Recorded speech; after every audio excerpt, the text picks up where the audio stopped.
দুঃখের কথা বলে শুরু করতে হয়। শিক্ষকদের অধিকার আদায়ের জন্য শিক্ষকদের কেন আজকে রাজপথে নামতে হয়? শিক্ষকদের বলা হয় জাতি গড়ার কারিগর, কিন্তু এই শিক্ষকরা সর্বক্ষেত্রে অবহেলিত, বৈষম্যের শিকার। আমরা বৈষম্যের শিকার চাই না, আমরা আমাদের অধিকার চাই। দাবি একটাই, শিক্ষা ব্যবস্থা জাতি। প্রতি বছর আমাদের দাবি নিয়ে ঢাকা প্রেস ক্লাবে আসছি, বিশেষ করে সারা বাংলাদেশের 64 জেলার শিক্ষক সোসাইটি আমরা এই রাজপথে নামি। দ্রব্যমূল্যের ঊর্ধ্বগতি সমাজে, রাষ্ট্রে একটা শিক্ষক পরিবার কত কষ্ট জীবনযাপন করছে। আপনি লক্ষ্য করেন, একজন দিনমজুর, একজন গার্মেন্টসের শ্রমিক প্রতি মাসে একজন শিক্ষকের চেয়ে বেশি বেতন পায়, কিন্তু একজন সম্মানিত শিক্ষক, জাতি গড়ার কারিগর, ওনার বেতন কত হয়? 12,000 থেকে শুরু হয়। এই 12,000 টাকা দিয়ে ওনার সংসার পালন সম্ভব নয়।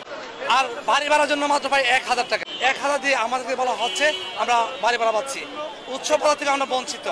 কিন্তু কেন এই শিক্ষক সমাজের অধিকারের জন্য কেন রাজপথে নামতে হবে? এটা তো সরকারের দায়িত্ব, এটা রাষ্ট্রের দায়িত্ব। জাতি গড়ার কারিগর রাজপথে নামার আগে তার অধিকার, তাদের ন্যায্য পাওনাটা যা ঘরে বসে পেতেন। অথচ দেশের 97% হচ্ছে এমপিভুক্ত শিক্ষা প্রতিষ্ঠান বৈষম্য শিকার হচ্ছে। এই স্বাধীন বাংলাদেশে বৈষম্য চলতে পারে না। আজকে আমরা রাজপথে নেমেছি, সারা বাংলাদেশকে রাজপথে এসেছি।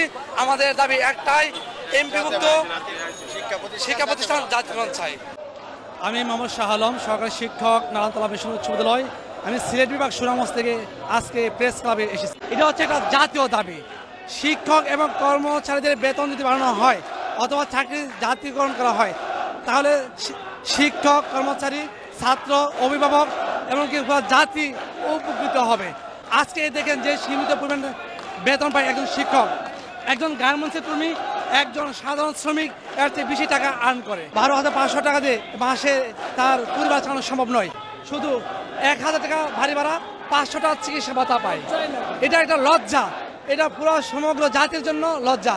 কেন শিক্ষকদের অধিকার আদায় করার জন্য রাজপথে নামতে হবে? এটা উচিত ছিল রাষ্ট্র ব্যবস্থা, সরকারি ব্যবস্থায় শিক্ষকদের বেতন, শিক্ষকদের অধিকার প্রাপ্যটুকু অটোমেটিক হওয়ার কথা। আপনি পার্শ্ববর্তী রাষ্ট্র ইন্ডিয়া দেখেন, শ্রীলঙ্কা দেখেন, ইউরোপ কান্ট্রির কথা নাই দিলাম, ইন্ডিয়ার শিক্ষকদের বেতন সর্বোচ্চ, আমাদের দেশের শিক্ষকদের বেতন সর্বনিম্ন অবস্থায়। কিভাবে আমাদের কাছ থেকে একটি জাতি সর্বোচ্চ সার্ভিস প্রত্যাশা করে? আমাদের এই বেতনে পোষায় নাই বলে শিক্ষকরা কোচিং করেন, শিক্ষকরা প্রাইভেট করান এবং স্কুলে গিয়ে বাড়িতে কৃষিকাজ করতে হয়, অন্য পেশায় যুক্ত হতে হয়। যদি আমাদের এমপিভুক্ত শিক্ষকদের, কর্মচারীদের চাকরি জাতীয়করণ করা হয়, তাহলে শুধু শিক্ষক নয়, শুধু কর্মচারী নয়, পুরো শিক্ষা ব্যবস্থায় পাল্টে যাবে, পুরো জাতি উন্নত হবে।